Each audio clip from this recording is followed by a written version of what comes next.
In this video, we will learn about how to use Google Earth Historical Imagery. With this tool, we can go back in time in Google Earth. So let's get started. First, open your Google Earth Pro application.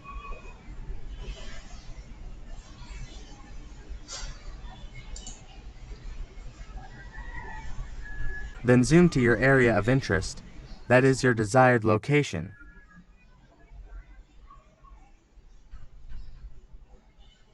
Now from View menu, check Historical Imagery.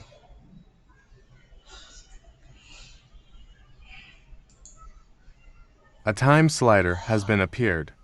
From dragging this slider, you can go back in time.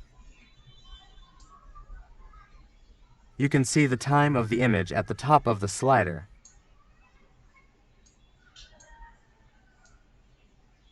You can also use the left arrow and right arrow to go back and forth.